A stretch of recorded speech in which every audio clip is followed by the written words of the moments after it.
Hello friends, welcome back to my channel শিলিপট। আজকে আমি তোমাদের সাথে শেয়ার করব একটা হেলদি ব্রেকফাস্ট রেসিপি। সেটা হলো পোহা। পোহাটা বিভিন্ন বাড়িতে বিভিন্নভাবে বানানো হয়ে থাকে। আমি কিভাবে বানাই সেই রেসিপিটাই আজকে তোমাদের সাথে শেয়ার করব।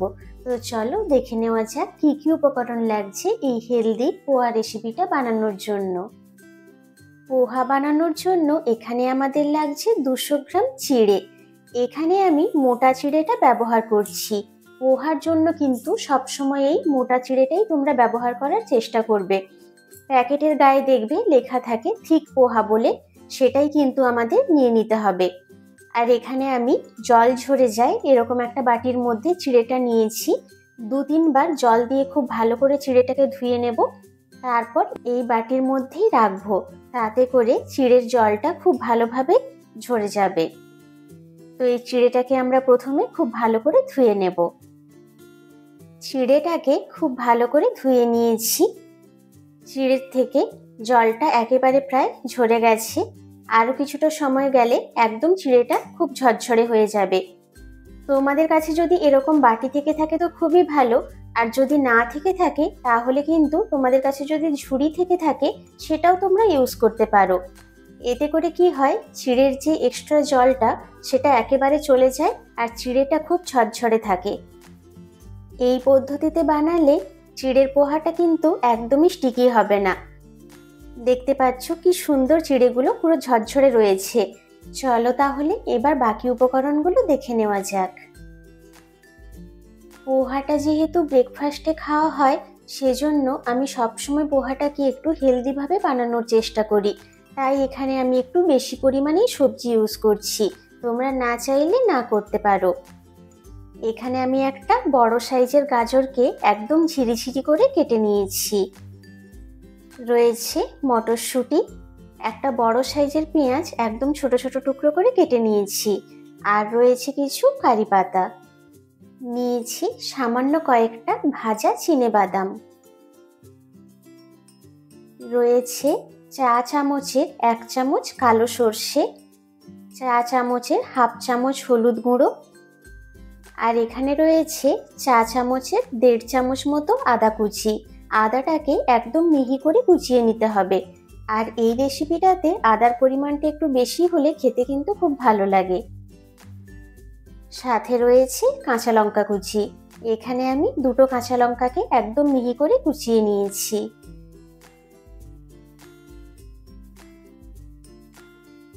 লাগবে আমাদের পরিমাণ মতো লবণ, আর লাগছে রিফাইন্ড অয়েল।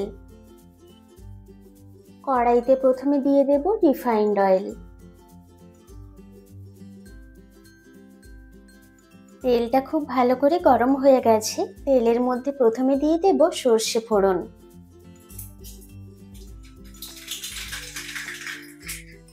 এবার দিয়ে দেব কারি পাতা। কারি পাতা তেলের উপর পড়লে কিন্তু খুব ঠিকরে আসে, সেজন্য আমি এই ট্রিক্সটা ফলো করছি। তোমরাও কিন্তু এটা করে দেখতে পারো।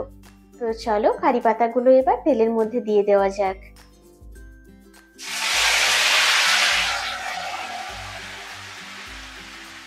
এবার দিয়ে দেব আদা কুচি। আদাটাকে একটু ভেজে নেব।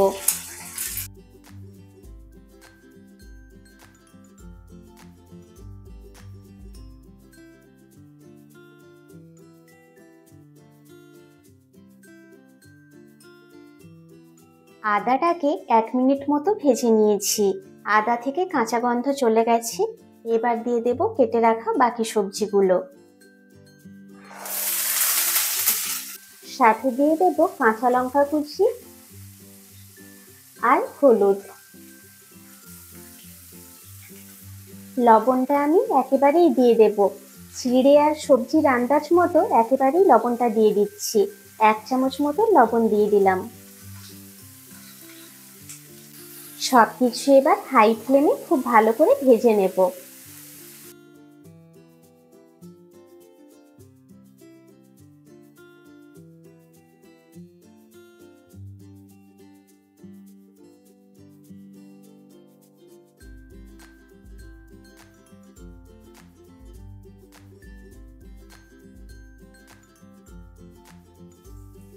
সবজিগুলোকে হাই ফ্লেমে 2 মিনিট ভেজে নিয়েছি। এবার দিয়ে দেব বাদাম। বাদামটা দিয়ে আরেকটু মিশিয়ে নেব।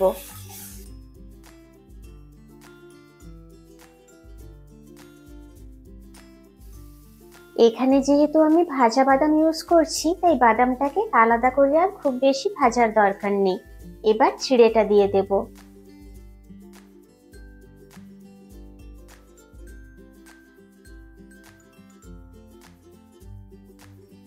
এবার গ্যাসের ফ্লেমটা লোতে রেখে সবজিগুলোকে চিড়ের সাথে খুব ভালো করে ভেজে নেব।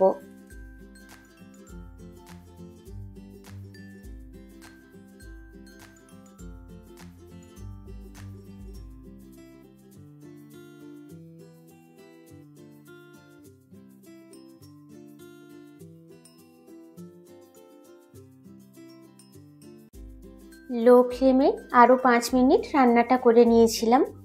আমাদের হেলদি পোহা একদম রেডি। দেখতে পাচ্ছ কতটা ঝরঝরে হয়েছে। তো চলো এবার তোমাদের এটা সার্ভ করে দেখাচ্ছি।